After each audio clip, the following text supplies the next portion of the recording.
Spring enraptured the city of Toronto. I hustled and bustled to get everything prepped for the coming market season. I make new products and rebrand old ones.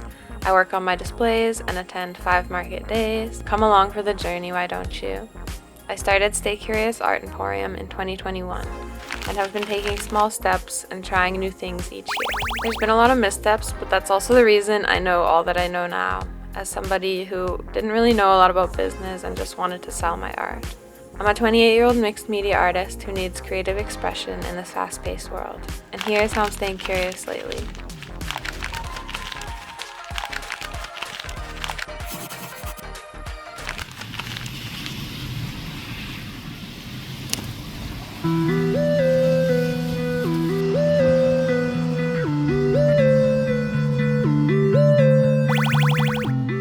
The story begins on a foggy, rainy downtown Toronto day, and I'm heading to my first event of the spring season. Like a bear, I tend to hibernate during the winter. I did not do much for my art emporium during the winter, and it was feeling like it was about time to get my shit together. So step 1 was basically to create little bits and bobs for my upcycle clothing and like apparel adjacent items.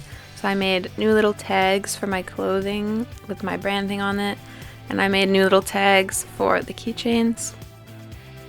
It was nice being able to take it step by step and kind of just focus on one section of my emporium at a time. Wait, should I put like tips in this video? Okay, tip number 1, take things step by step, and like you can do small little chunks at a time, and in the end you'll get somewhere that you wouldn't have got if you didn't take any steps at all.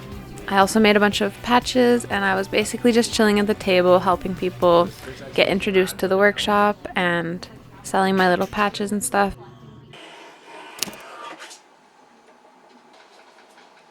Now with the first event down, it was time to focus in on some of the more print product stuff in preparation for my next market. And I seriously felt like an inventor. Like, I was getting so crafty and creative coming up with this different like branding, product ideas, and like ways that I could express how I want my emporium to feel through like visual cues. I created new little branding bits for my mystery packs and my mystery prints. And I came up with this really fun new product, because with my emporium, I want it to be the art side. People can express themselves with these fun clothing or these prints that can go in their homes, but I also want them to be able to get creative themselves. So I like to have zines that have tutorials in them, or crafting kits and like collage kits. Another idea that I had was scrap sheets, which is basically like themed ephemera bundles that you can cut and paste into your scrapbook or your journal, so that if it's like your birthday, for example, and you have some pics from your birthday, you can get the themed kit. It'll add all those other elements that you would want. I'm really excited about them, and I made 6 new ones, like different themes. It's so fun having a small business because you can like bring these ideas to life and then see how people react to them and what is working well and what isn't. P.S. I have these scrap sheets on my Etsy, and they're really easy to just print, cut, and paste. I really focused on making my branding and like price tags and everything super visible and easy to read this time around. And it's fun to see the way that your business evolves over time. And I feel very proud of the aesthetic that is coming about.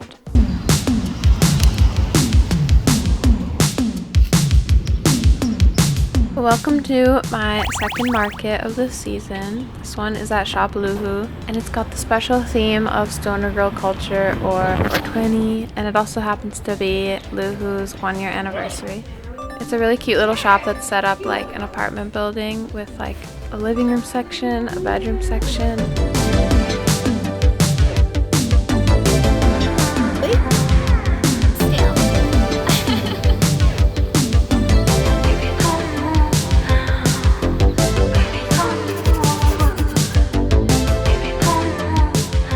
Anywho, she started having markets down in her little basement space, and this is the first one that I've attended. So let's set up my table and check out some of my market mates. Along with working on the branding of my art emporium, I've also been working on displaying my product, because it's actually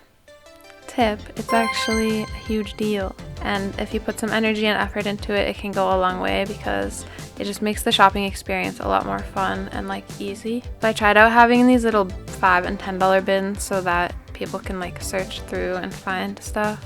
And I try to put all of similar items together, like I'll put my keychains near the clothing, and I'll put all of my crafting kits and scrap sheets all together. My prints up high at eye level so that you can really easily see the art style, and then you can still go down and sift through all of the different prints that are available. Another tip, if you do 2 or 3 day markets, it's really helpful for like saving time on setting up and tearing down your art shop.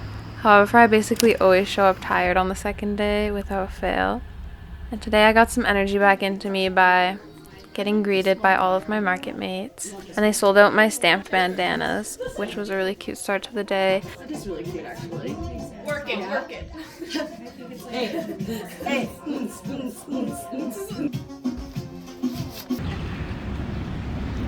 Like my attention span could not. No, it's fair. No, once the Pokemon start looking like objects, like shop cans. Get on it. You have.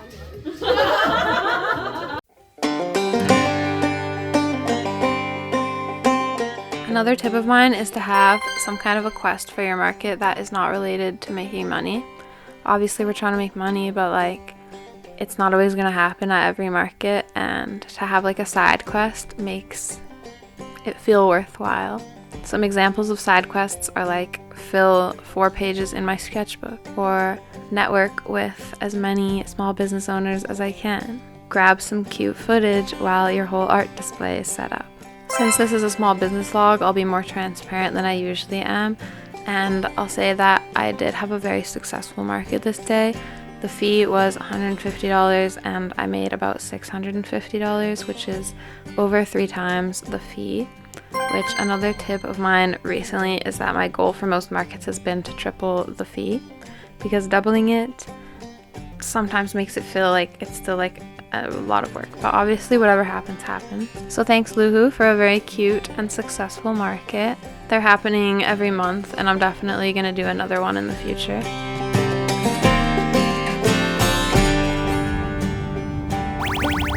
As spring in Toronto finally turns from rain and clouds to sun and little buzzing bees, I'm feeling very growth, I'm feeling very success, and another market opportunity with a discount comes my way, so I do snatch it up and I sign up for the spring living market. And the reason I call myself an unreliable narrator is because I'm simply in no position to tell you how to run a small business. I'm just a beginner myself and I'm like learning with every opportunity, and there's so many different ways to run a small business. There isn't even that much crossover. Like the things I do might not be the things that you do, and the things you do might not be the things that I do. But just because something works for someone else doesn't necessarily mean it'll work for you and your products and your ideas. So even though how to run a small business is a really good YouTube title, I don't even really know how to do it. Like I'm literally learning with everything that I do and trying my best the next time and taking small steps, because it's something that I feel really passionate and excited about.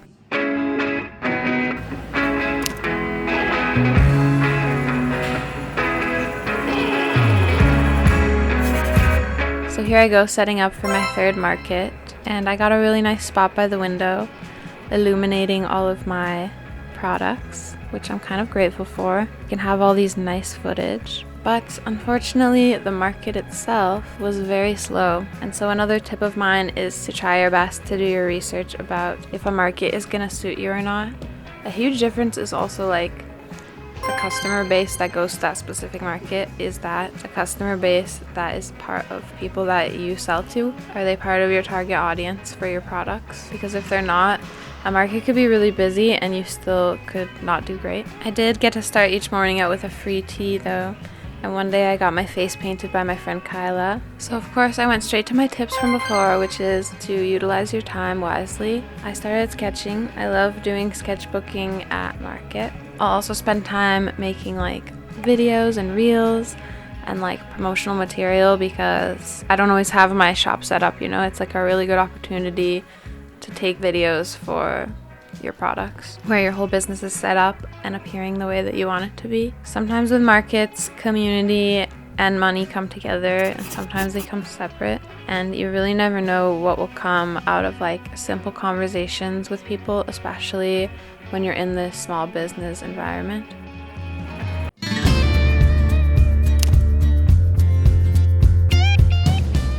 We show up tired for day 2, of course, and we start sketching right away.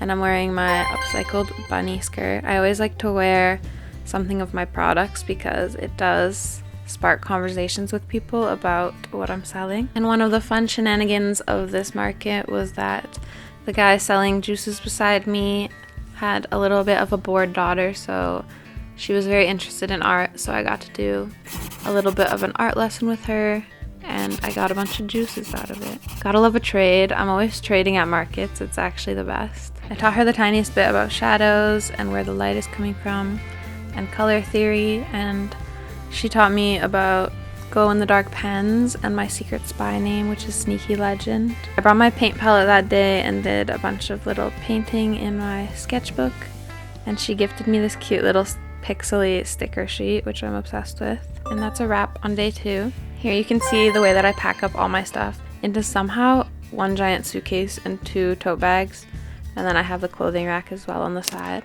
That third market didn't go so well for me. I only just made back my vendor fee of around $200. And having a small business is kind of like an emotional roller coaster where you go from feeling very successful and like everybody wants to buy your art to feeling like you made a mistake or you showed up to the wrong event. It's really just a bunch of trial and error and slowly filtering out the things that don't work for your business and finding more alignment in what does work for your business. And the only way that you can really do that is through making mistakes and growing. But I honestly believe, just like my beautiful backyard, that new things are always blooming around the corner. And if I keep a positive outlook, I'll become aligned with those things that will work for me. So now that you've seen all the ups and downs and the trials and tribulations of my little Stay Curious art emporium, this is my tiny guide on how to have a small business. First you create your product, then you choose your creative opportunity, then you find your audience. And every time that you do this cycle, it will be easier and easier to find your audience.